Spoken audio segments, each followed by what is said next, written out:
Bonjour tout le monde, un petit point sur un livre que j'ai lu il y a quelques années déjà, Un lit pour deux, La tendre guerre de Jean-Claude Kaufmann.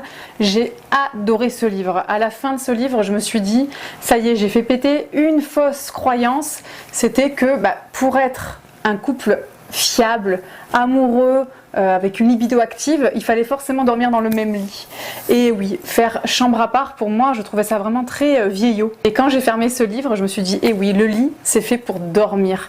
C'est aussi fait pour faire l'amour, mais même si on a des lits séparés, on peut toujours se rejoindre et avoir des moments intimes. Avec le temps qui passe, les décennies de vie de couple, je pense que notamment vers 40-50 ans, quand l'état de santé se dégrade un peu, on commence à ronfler davantage, on prend plus de poids, du coup, on a besoin de plus d'espace, on n'a pas forcément envie de changer de literie. Et donc du coup, d'avoir un lit chacun, ça peut vraiment régler le problème parce que on dort 8 à 10 heures par nuit, si c'est pas moins des fois. Et donc si ce sommeil n'est pas réparateur, ça va jouer sur notre santé, notre état d'esprit, notre humeur. Plein de choses vont en découler, notre libido bien entendu, parce que quand on est fatigué, je le rappelle, on dort, on fait pas l'amour. Et donc je me dis que c'est vraiment un outil très intéressant que de pouvoir se dire, on fait comme on veut, on fait à notre sauce. Oui, on a une chambre disponible parce que les enfants ont grandi et sont partis. Qu'est-ce qui nous empêche de faire comme on en a envie? J'ai envie d'avoir que mon espace et on se retrouve tous les matins ou tous les soirs s'enlacer et après on dort séparément, que ce soit dans la même chambre ou pas d'ailleurs, c'est pas très important.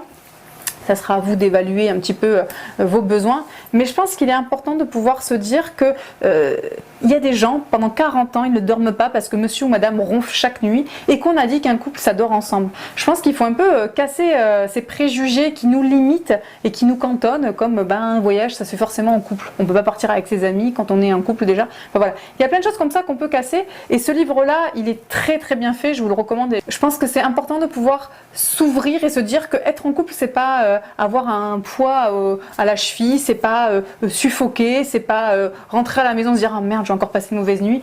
Non, vous pouvez vous offrir le luxe de bien dormir, d'avoir votre espace.